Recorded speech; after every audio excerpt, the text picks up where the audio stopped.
Amusement Park Portal. And first off, I'd like to start by saying Happy St. Patrick's Day. Got my lucky shirt on today, and we're ready to hop into the Amusement Park Portal news blog. Here we go. First, we're going to start out with Cedar Point. Cedar Point, a couple weeks ago, held its annual Winter Chill Out event, where you're able to tour the park in the off-season and check out a little bit behind-the-scenes action of what goes on in the park as they prepare for this upcoming season. Groups of visitors got to enjoy the sign shop, where they make all the signage for the park, the maintenance shop, where they rebuild the coaster trains. They tear them down and rebuild them every year, and it's always interested me. So it's a lot of fun to check that out. We get to check out landscaping, where they even do the laundry. You get to check that out. And they typically have the Q&A, and they feed you a nice meal and all that. And the best part of it all is all the money raised for this tour goes to charity. So it goes to great charity. So if you ever get the chance to check out that event at Cedar Point, do it. They only do it once a year, and those tickets sell out really quick. I think this year they sold out within 2, 3, 4 minutes, something like that. It's just ridiculous how quick they go every year. But a lot of things coming out of this year's Winter Chill Out, including, of course, the Siren's Curse. Guests got to take a tour of the Siren's Curse construction area, which we now know will move the perimeter road behind over where Famous Dave's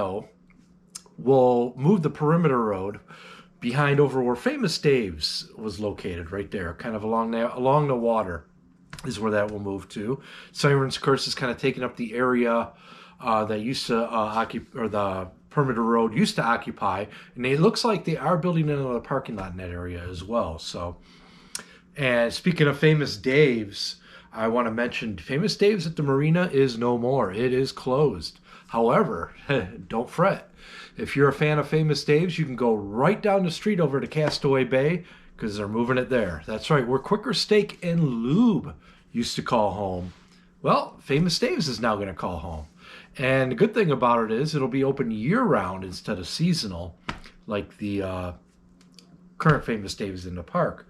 So that's always a good thing. One of the bigger news items to come out of Winter Chill Out this year is with both Top Thrill 2 and Siren's Curse, lockers will be free. That's right.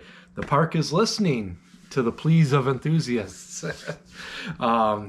So I'm not sure how they're going to do it yet. Like with Top Thrill 2, the lockers are outside. I don't know how they're going to handle it, if it's going to be fingerprint or scan a pass, like kind of at Universal. I'm not sure how they're going to do it yet, but the most important thing is they are free this year.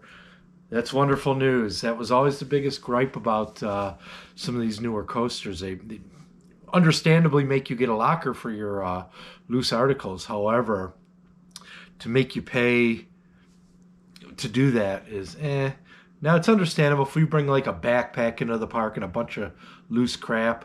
Yeah, that's on you. You need to get a locker. But they're forcing you to do it to go onto a coaster.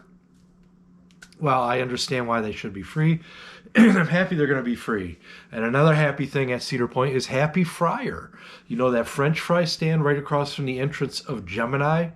Well, that's getting totally redone. You can see here in the concept art that it looks awesome. This is just concept art, but it'll look really close to this. Now, there's no indoor seating to eat inside, however, we were told. The indoor area is mainly just to order the food. You order your food and you can take it outside and eat as you have before. Only they'll have the indoor section again new this year, I should say. And I love the look of this building. This just looks absolutely amazing. I love how they're keeping this fry stand around. It's always popular. There's always a line here. So an indoor line, especially if it's raining out or cold in October, for Halloween weekends, gotta love an indoor line. Over in the water park, we got 2 new water slides coming out. Not a lot is known about these water slides yet. We've seen some basic concept art of these water slides. Now, I don't know if this is true to form or if this is just, like I said, concept art, but this is kind of what the park released right now. So, yeah, for your water park people, this is exciting, and it'll help lower the lines of all the other water attractions in there.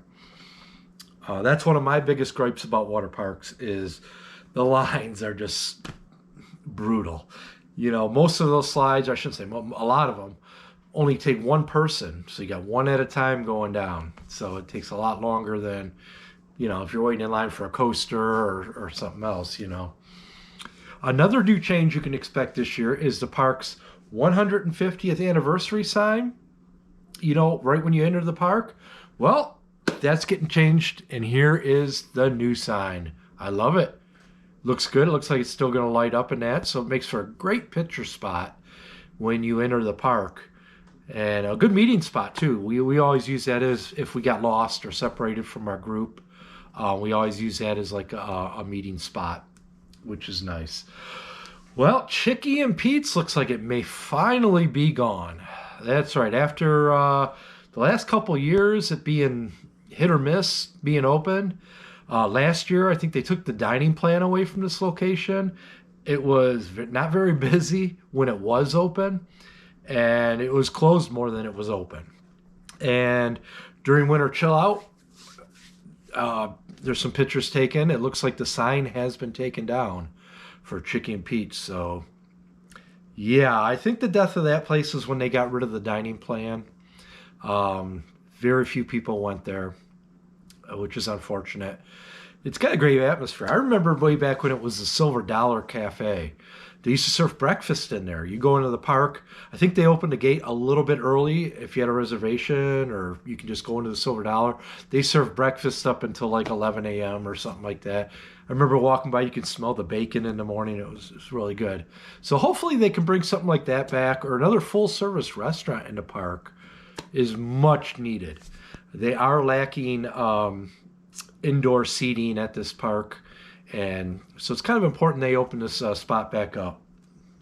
And another thing, as we all know, Snake River Falls was removed from the park this off season, and it left this big gaping open area in the park. Now the water pond, the retention pond that the ride splashed down into, still remains, and the station still remains, which that tells me they could be keeping the station around for the new attraction, or if it is a new attraction, going into that area soon. But yeah, we're all keeping our eyes on this area of the park to see what the park has up their sleeves for the future. I'm looking forward to it, man. I mean, we've already talked about in previous blogs about the Millennium Island, them removing the ripcord, or Frontier Fling in this case. And Snake River Falls just opens up a ton of new land for this park. So, speaking of that area, Millennium Force is receiving new controls. Pretty much its lift is getting totally rebuilt. It's going to be an updated lift to where they can send the trains a lot quicker, which is great. New controls. New paint. Now, I was told that only half the ride got painted this off-season, and the remaining half is going to get painted the following off season. I could be wrong with that, but that's what we were told. So yeah, that's good. That's Millennium Force is definitely a favorite of the park, and you could see it as soon as you hit that causeway. You can see the hill of Millennium Force right there. It's an icon. So I'm glad they're taking care of this coaster. Great coaster, a lot of fun. We got some new shows in the Red Garter called Rock This Way coming out this year. And we also have another show in the Palace Theater, Country Crossroads. Now, the Palace Theater, correct me if I'm wrong, that's in the back of the park. Yeah, that's where Wake the Dead normally is during Halloween weekends. Now, that theater's been dark the last couple summers, which has been kind of disappointing because as far as back as I can remember, there's always been a show in that theater. So I'm glad they're bringing something back in the summertime in that theater. I love that theater. It's so unique in there. You can go upstairs and sit around the edges up there and look down and watch the show. And they sell beer, popcorn, peanuts, that type of thing in there for when you're watching a show. It's a great establishment to watch a show in. So if you like to Wake the Dead and that, you know what I'm talking about. That's all we got from the Winter Chill Out review this year. We're going to go on to the news now. There's lots of news this week, so without further hesitation, let's get to it. All right, we got lots of news, like I said, this week, starting with, Kingda Ka. Here's what it looked like before and after. That's right. They demolished the thing. They exploded it is what they did. And it just looks like one of those Connect set you get with all the little pieces. It looks like they just dumped the box out on the ground. But that's what it looked like. It came down in just a couple seconds. It fell, and amazingly, it just broke apart in all these pieces. So I'm excited to see what the park has in store for that area. It's a pretty large area. It's a lot bigger than you think, especially now that the rides are gone. I've seen like an aerial photograph of the park. They got the Green Lantern is gone up front.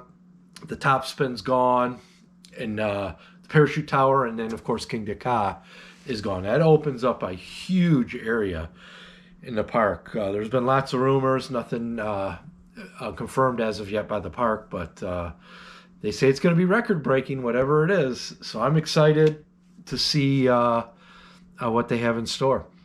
I know everybody's bummed about Kingda Ka leaving and that, but I mean, let's be honest. I enjoyed the ride. I loved it. When I went there, I rode it multiple times, but just like at Cedar Point, they got rid of Dragster. Well, same here. It's just not a practical ride for the park to keep open. It's showing its age. You know, it's getting expensive to operate. From what I told, just in operational costs, it was over $1 million a year just to keep the thing going. That doesn't include tearing the trains down and all the off-season maintenance that they had to endure as well. So I get it. I understand. Is it a bummer? Yeah, it is.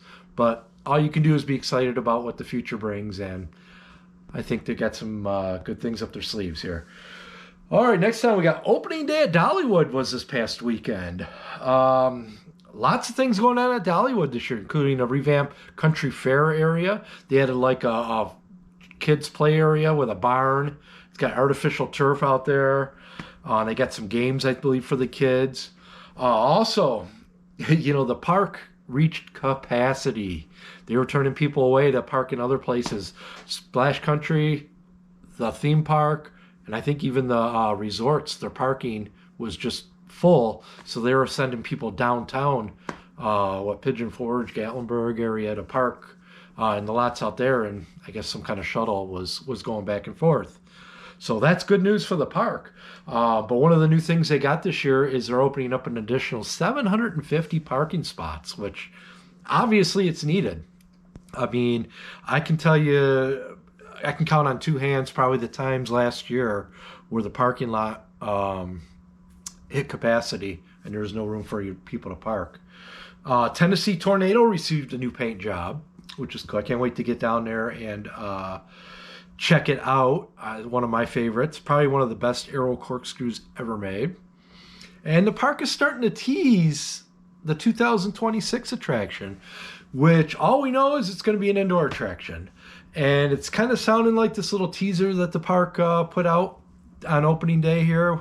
It looks like maybe a flying theater type attraction, kind of like soaring at Disney, at Epcot, if you've ever been on that, where it's going to soar through like Smoky Mountains. I mean, there's so many possibilities they can do with a ride like that at Dollywood. So next we're going to go over to New York to Playland. The operator has pulled out and is refunding season passes. Now, this is just the operator. Apparently the state or the city, I'm not sure, is going to continue to operate the park.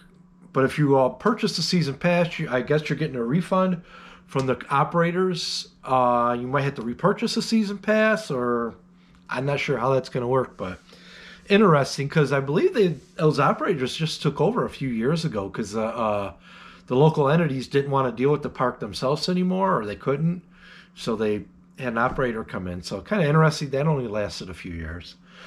Six Flags Great America held a construction tour for the Wrath. I hope I'm saying this right. Wrath of Rakshasa. Doesn't exactly roll off the tongue, but I think I said it right. But these pictures here are from Ace Western Great Lakes, American coaster enthusiasts. Great group of people. If you're not a member, I highly suggest, or recommend rather, that you join them. It's very inexpensive, and they hold multiple events throughout the year, including this one at Six Flags, where you can go behind the scenes and check out their newest coaster there.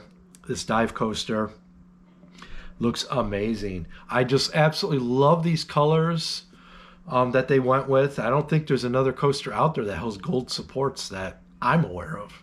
I mean, let me know if I'm wrong, but yeah, gold supports in the blue, it just pops. Really stands out on the park skyline. And it looks like a great ride. Was that 5, 6 inversions? It's more than any other dive coaster. So awesome looking coaster. Can't wait to get out to Chicago this summer to ride it. And north of the border here, over in Canada, Time Warp. Well, it's official. It's gone. Out of here. I don't know if it's been sold or if they're just demoing it, but it's currently being removed from the park. The park hasn't really said whether it was sold or if it's just getting torn out, but I would imagine it's probably getting torn out. It'd be hard to find a buyer for, God, what is that thing, like 25, 30 years old? And it's not a very popular coaster to begin with, so I could see it just getting removed, maybe put in storage for another park somewhere else, but yeah, I can't imagine it has much life left in it anyway. I mean, it is a fairly old coaster. All right, all the way out west over in Idaho, we have Tremors at Silverwood Park is receiving a new Millennium Flyer trains and track work. So now in the past, I believe it only had one train on it, Tremors. So now they're giving 2 trains on there. So that'll help capacity quite a bit. And their Millennium Flyer trains, which are awesome trains. Will work great on that coaster. So get on out to Idaho and check out Silverwood. I've almost made it out there twice in my life. The one time I was going to make it out there, we had a car issue where we weren't able to get out there. And the second time, I ended up having to go in for a medical procedure and ended up having to cancel the trip. So hopefully we can get out there next couple years here and check that park out. It looks like a lot of fun, albeit a little bit out of the way, from the other parks in the area. Well, I guess there is no other parks in the area. Maybe Lagoon is the closest park. And then you got California. Yeah, got to get out there. All right, we're going to go down to Carowinds, which opened up for the season this weekend as well. They had a pass holder preview, and I believe, was it Saturday or Sunday, they opened up to the public to get their first rides of the season. Now, new this year at Carowinds, of course, they're removing Nighthawk, the tower, the drop tower, and they're adding the new Splash Battle ride in their Camp Snoopy, and then they're having a family, or building a family roller coaster. I believe it's similar to the one at Kings Island, the Snoopy Soapbox. It's either that one or the one at Canada's Wonderland. I'm getting them confused. But it's going to be a family coaster, Snoopy, which looks like a lot of fun. We went on both of them, the one at Canada and the one at Kings Island, and they were just a lot of fun. Great family coasters. Not only that, the water park is receiving the Carolina Shore Club, which will be a 21 and over swim-up bar. Now they're building, you can see here, the shape of the pool. They're building the swim-up bar. It's not only going to be a swim-up bar, it's going to be adults only, so it's going to be 21 and older only. They're going to have a lounge area, lawn games, including like Jenga, and they're going to have, I guess, cornhole there as well for the adults, and they're going to serve, of course, with the bar, they're going to serve alcoholic drinks, throughout the season. So, yeah, if you'd like to have a nice cool drink in the water park, this is going to be a place for you. There's not be any kids around. Another thing coming out of the park is they are prepping the area where their old Rapids ride used to be, which is kind of, when you enter the park, it's over to your right between the entrance and Fury 325. There's that. It was kind of located right in there. I know they're moving the Scrambler also over to where Screamweaver used to be. So they're making room for something over there, and rumor is that everything's pointing to some kind of record-breaking water ride or water coaster, perhaps. So we shall see. Currently, the park doesn't have a water ride. So until the new Snoopy river battle type ride opens up, yeah, they don't have a water ride. They used to have a log flume. They used to have, of course, the Rapids ride, and they had a flume ride, like Snake River Falls, it just went down and splashed. All those are gone. Yeah. Um, Ace, again, American Coast Enthusiasts are recognizing American Eagle at Six Flags Great America and Shockwave at Six Flags Over Texas as their latest coaster landmarks. Now, typically with these coaster landmarks, the ride will receive a plaque, which they typically display out front. Kind of gives you a brief history rundown of the coaster's history, and recognizes the coaster as an official ACE roller coaster landmark. I love it. I know just a couple years ago they did it to Blue Streak at Cedar Point, and if you go there today, you can still see they got a plaque right by the station in the front there, showing that. All right, down to one of my favorite parks, Knoebels in Pennsylvania, has given us an update here on the Barren Curve. Look at this.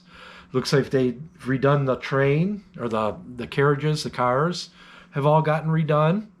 The controls are all new, and they're saying it's going to open this year. They're not giving a date as of yet, but I know when we visited 2 years ago was our last visit there.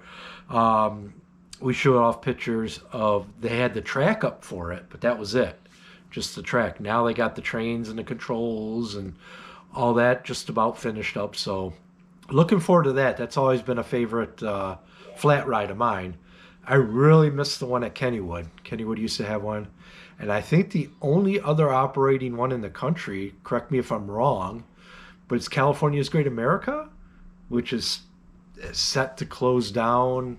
Rumors are maybe after this year. We'll see. But yeah, so exciting news out of Knoebels. Can't wait to get back there. All right, Knott's Berry Farm. There's not been a whole lot of news lately about Montezuma's Revenge. However, we've got a couple new, rumor, and we got reports of fresh paint going up on it. I think someone said there was green paint going up on the handrails of the ride, someone said. And I'm hearing a rumor that Zamperla has now put its hat in the ring as far as getting Montezuma's Revenge back up and going again. So we will see what happens there. I love Montezuma's Revenge. It's such a gem of a coaster, and I don't think there are any more in the country besides that one anymore. It's just a classic Schwarzkopf coaster that it's a great experience. I love it, love it, love it. All right, now we're going to go over to Kings Island. We got a little bit, not much news. Their new water coaster is going to be opening up this spring. They've been showing off construction of that. But their ripcord is now currently being removed. And this seems to be a trend right now throughout the industry. I know Cedar Point removed theirs. A couple other parks, I think Six Flags Great Adventure has removed their sky coaster. And correct me if I'm wrong, I think Six Flags Over Georgia is removing theirs as well. So if you're a fan of those type of upcharge attractions, you might want to get your rides in on it this year if they're still operating, because it looks like parks are starting to remove them. I think the fad of that has kind of run its course. I mean, even at parks like Cedar Point when they had it going, there was never that long of a wait to experience attraction. It just, upcharge attractions, people aren't big fans of that, and it takes a lot of people to staff them, and you could be using that space for something else. So same thing with go-karts. I know Over Georgia removed their go-karts this year, and I could see other parks like Chicago, Six Flags removing theirs as well. But we'll see. Down to Florida, we got some news coming out of Epic Universe. Now, prior to this news, the only way that you were able to get into Epic Universe is if you had an annual pass. You were able to purchase a ticket for a day, a single day, or you could buy multiple, but you had to buy single days and you had to reserve the day. And the only way for non-pass holders to get it was you had to buy a package, which was like a two or three park deal, where you get one day at Epic and you get a day or two at the other parks. Well, now they've released, you could buy a single day ticket. I want to say it's $179 here. It's up on the screen now for a 1 day ticket, or you can buy a 2 or 3 day ticket that has only 1 day at Epic. So if you wanted to spend more than 1 day, I mean, let's be honest, it's going to take more than one day to visit that park. I've been watching the construction of this since it started, and there is just so much to do and see there at this park that it's going to take more than a day. Especially with a new park you've never been to before, you're going to want to check everything out. So the only way to do that right now is to buy like a package, a 2 or 3 day package, and then a 1 day ticket. And that can get kind of pricey. You're going to be spending over $300-400, if you want to spend a couple days there right now. So I'm excited about this park and planning on getting down there this summer at some point to check it out. I just want to wait a little while because, when they open new rides like this, especially when they're open a whole new theme park, there's just a lot of bugs to work out. And I want to make sure that all those bugs are worked out and the park's at 100% before we visit. So I don't walk away feeling disappointed I didn't get to check everything out. So I know they are having like the employees and their families are coming in doing like testing of the attractions. They get preview the park and that, and I've heard nothing but positive things coming out. Especially Dark Universe, the Monsters Unchained. I'm just hearing it's mind blowing. So that's probably the one attraction I'm looking forward to personally checking out more than anything else. So yeah, down the street from there at SeaWorld Orlando, they're showing off their new flying theater, which took over the Wild Arctic area in the park, which was like kind of like Star Tours, but SeaWorld had like, I think you went through like the glaciers and that, it was a lot of fun. But the new theater, it's going to be called Expedition Odyssey, and it will premiere this year.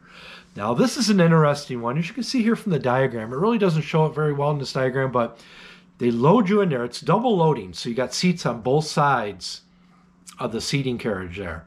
So they load while they're loading the one side, the back side of it, the folks that are on the backside are actually experiencing the attraction. When the attraction's over and everybody's loaded up, the whole thing rotates.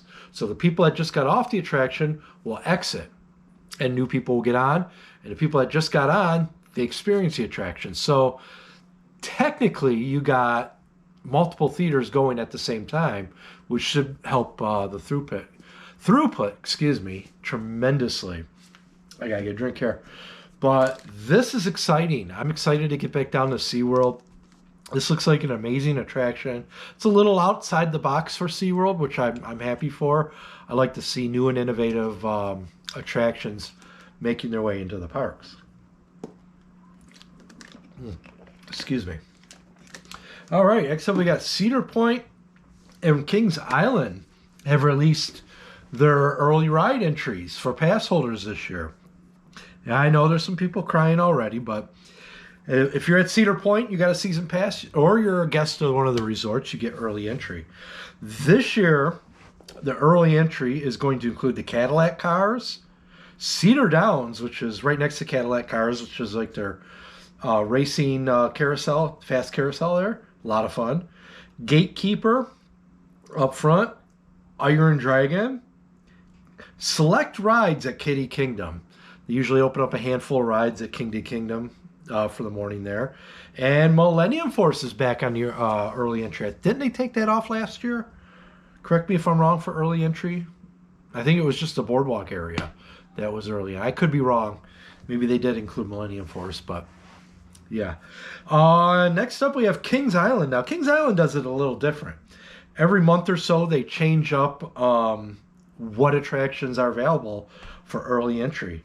The first batch, which is April 19th to 31st, you have Banshee, Woodstock's Express, and Woodstock's Whirlybirds.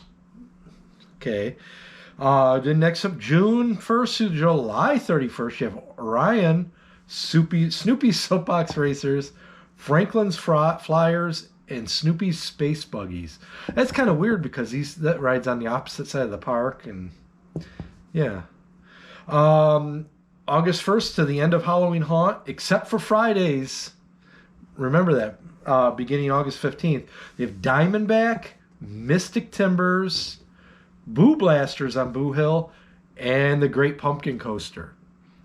Now, if you're a fan of the water park, they didn't forget about you. Now, May 24th through September 1st, they're going to have Tidal Wave Bay, the new River Racers, Salamander sliders, and Bluegill Lagoon are all going to be included for early entry this year. So if you're a water park person, there you go. They got you covered at Kings Island. Um, that's it for the news, but I would like to go over a few upcoming trips that we have planned early this year. This isn't everything we're doing all year. We're going to be doing a lot more than this, but this is just our upcoming trips we have planned within the next month here. Upcoming trips, we have King's Dominion. We're going to this week, later this week actually. We're going to go check out the new Rapterra coaster that they're premiering. It looks like a lot of fun. Kind of reminds me, it's the wing coaster, you know, like Gatekeeper at Cedar Point, only it's got a launch on it. I think Thunderbird at Holly World is the only other coaster with a launch, wing coaster with a launch on it. But this is going to be longer, bigger, more versions, I think, maybe, than Thunderbird. So excited to get down there.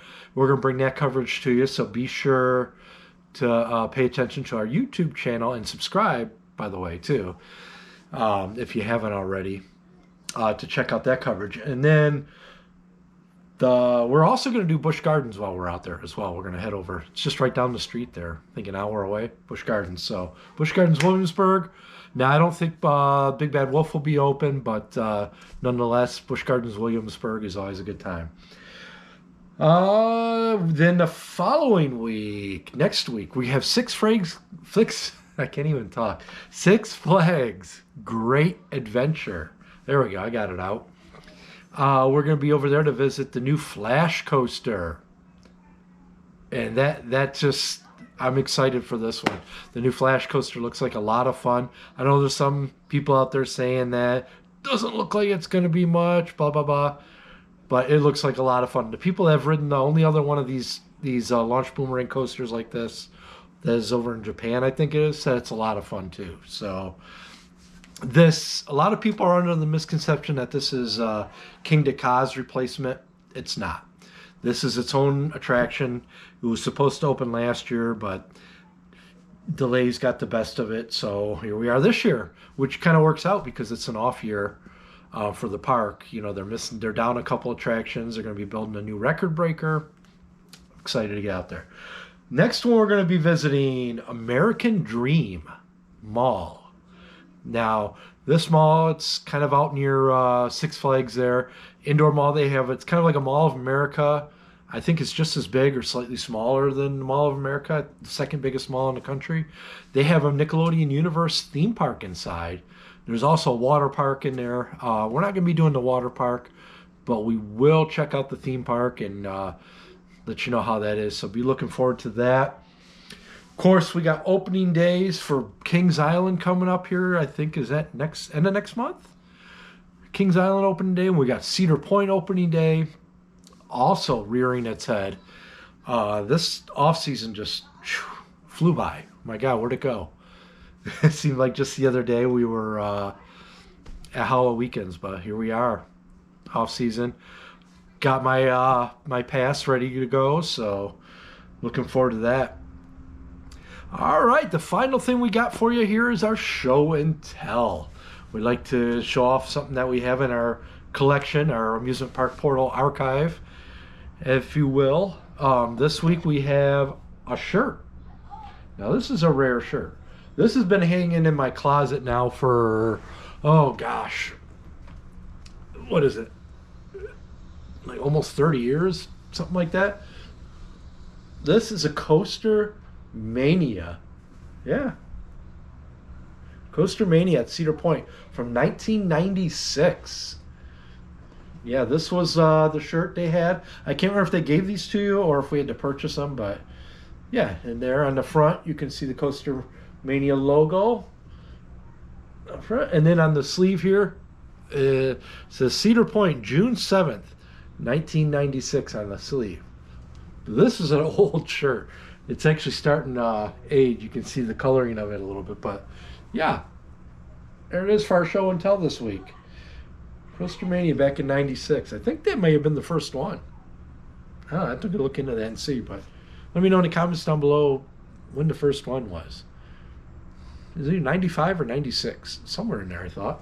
But yeah, there you go, right there. So, as always, I'd like to thank everybody for watching our video. Please, if you haven't already, hit that subscribe button and share this video with your friends too. We need to get some more subscribers in here. It's a lot of work putting these videos together. We enjoy doing it, and it's satisfying when we get new subscribers. It lets us know we're doing something right, and that that our hard work pays off. But that's it. Please subscribe. Thanks for watching, and we'll see you out there real soon on the Midways. Thanks for watching.